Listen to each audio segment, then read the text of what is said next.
Assalamualaikum warahmatullahi wabarakatuh. Apa kabar anak-anak hebat semuanya? Semoga selalu dalam keadaan sehat. Baik, kita melanjutkan materi kita minggu lalu. Kalau minggu lalu kita membahas tentang penjumlahan dan perkalian, ya, kaidah pencacahan. Dan kali ini masih tentang lanjutannya, dan kita akan membahas tentang faktorial. Nah, ada yang sudah pernah mendengar faktorial atau terlihat asing, ya? Jadi faktorial itu adalah sebuah lanjutan materi kita. Biasanya faktorial ini dilambangkan dengan tanda seru seperti ini, ya.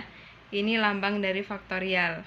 Nah, kalau definisi dari faktorial itu, misal ada n faktorial, artinya itu adalah n dikalikan dengan n-1, kemudian dikalikan lagi dengan n-2 dan seterusnya sampai dia hasilnya 1.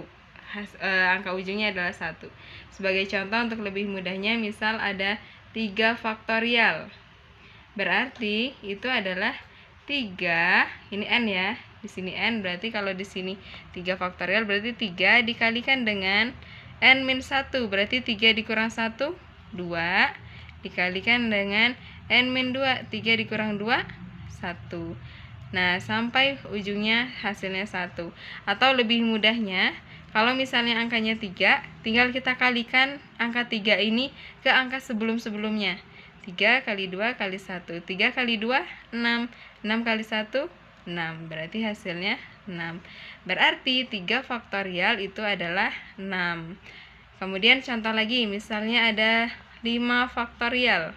Berapa 5 faktorial? Itu adalah, kita kalikan 5 dikalikan dengan 4, dikalikan dengan 3, kalikan dengan 2, dikalikan dengan 1. Pokoknya hasil ujungnya harus sampai dengan 1. Tinggal kita kalikan 5 kali 4, 20, 20 kali 3, 60, 60 kali 2, 120, 120 kali 1, 120. Nah, dalam aturan faktorial, ini ada beberapa definisi. Nah, definisi yang pertama, itu kalau 1 faktorial, itu hasilnya sama dengan 1. Kalau dia 0 faktorial, itu juga sama dengan 1. Nah, kedua definisi ini atau kedua ketentuan ini adalah sudah menjadi kesepakatan, gitu ya. Pokoknya kalau menemu soal 0 faktorial pasti hasilnya 1, gitu ya. Nah, sebagai contoh lagi, misalnya ada soal dari 3 faktorial dikalikan dengan 2 faktorial. Nah, ini kita kalikan sama seperti tadi ya. Berarti bisa kita kurungkan dulu. 3 dikali dengan 2 dikali dengan 1. Ini untuk yang 3 faktorial. Kemudian kita kalikan lagi dengan yang 2 faktorialnya. 2 dikalikan dengan 1. Hasilnya berapa? 3 kali 2, 6 kali 1, 6.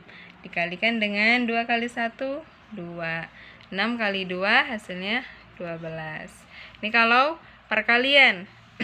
Kemudian kalau misalnya pembagian, kita punya soal misalnya 8 faktorial dibagi dengan 4 faktorial. Nah, ini bisa kita jabarkan sampai dengan 1, 4 juga sampai dengan 1, baru nanti dibagi.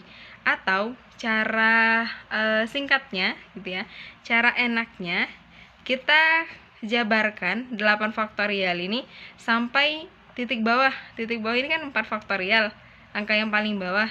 Nah, berarti kita kalikan 8 dikali angka sebelumnya 7 dikali 6 dikali dengan 5 dikali dengan 4. Stop. Faktorial. Kalau 4 faktorial itu selanjutnya masih ada angka. Kenapa cuma 4 faktorial? Karena di bawahnya 4 faktorial.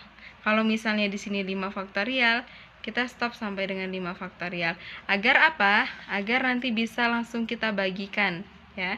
4 faktorial mengikuti dari sebelumnya. Ada yang sama? Ada. Ini 4 faktorial ini 4 faktorial. Kita coret ya. Hasilnya dengan 1. 4 faktorial bagi 4 faktorial 1 ya. Tinggal kita kalikan. 8 kali 7 kali 6 kali 5. Nah, nanti ketemu hasilnya berapa. Seperti itu. Ini untuk yang pembagian. Nah, selanjutnya untuk yang penjumlahan. Kalau misalnya kita menemukan soal faktorial yang penjumlahan. Misal ada soal 4 faktorial ditambah dengan 2 faktorial. Sama seperti tadi, kita jabarkan dulu yang 4. 4 dikali 3 dikali dengan 2 dikali dengan 1. Kemudian kita tambahkan dengan 2 faktorial, berarti 2 dikali 1. 4 dikali 3, 12. Kali 2, 24. Kali 1, 24. Ditambah 2 kali 1, 2. 24 ditambah 2 hasilnya 26. Nah, ini yang penjumlahan. Bedanya dengan yang perkalian, ngikutin tanda ya. Kalau dia kali, maka hasilnya juga dikali. Ya, kalau dibagi seperti ini. Bisa kita jabarkan yang pembagian, tapi ini adalah cara yang lebih enaknya ya. Cara lebih enaknya. Kalau penjumlahan, tinggal kita jumlahkan. Untuk penjumlahan sama pengurangan sama ya. Penjumlahan dengan pengurangan sama. Nah, faktorial ini akan kita gunakan untuk menentukan bilangan binomial. Kalau bilangan binomial itu adalah pelajaran matematika minat gitu ya, yang akan kita bahas minggu depan. Dan hari ini kita fokus ke faktorial seperti itu. Nah, kalau misalnya ada angka seperti ini, contohnya adalah misalnya 4 dikalikan dengan 3 dikalikan dengan 2 dikalikan dengan 1. Kalau misalnya angka-angka ini perintahnya adalah berapa faktorial gitu ya. Coba, ini angka ujungnya udah 1, angka paling depannya adalah 4, dan angkanya juga berurutan ke bawah. Berarti ini kita bisa definisikan dengan berapa? 4 faktorial. Kalau misalnya ada soal yang diminta dijadikan ke dalam faktorial. Kemudian misalnya ada lagi 7 dikalikan dengan 3, kalikan 6 dikalikan dengan 5. Nah, kalau misalnya disuruh definisikan ke faktorial, kira-kira dia berapa faktorial? Kita tahu bahwa 7, 6, 5 itu angka awalnya 7 ya, berarti dia 7 faktorial.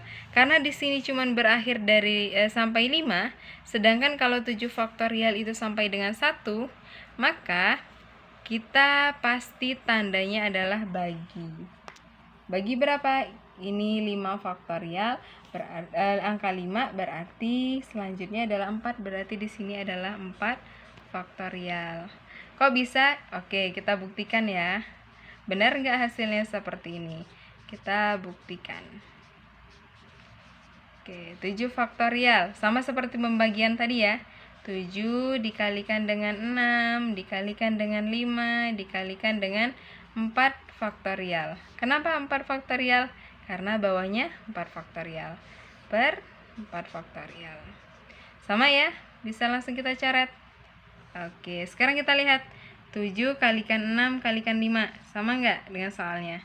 Sama kan? Nah, berarti kalau ada seperti ini, maka hasil faktorialnya adalah 7 faktorial dibagi dengan 4 faktorial. Seperti itu. Banyak soal-soal tentang faktorial. Nah, minggu selanjutnya kita akan membahas tentang permutasi dan kombinasi. Untuk lebih jelasnya, kita bahas dulu yang faktorial ini. Oke, sekian, semoga bisa dimengerti. Kalau ada pertanyaan, boleh langsung ditanyakan. Oke, cukup sekian untuk hari ini. Mohon maaf jika ada kesalahan. Ibu akhiri, wassalamualaikum warahmatullahi wabarakatuh.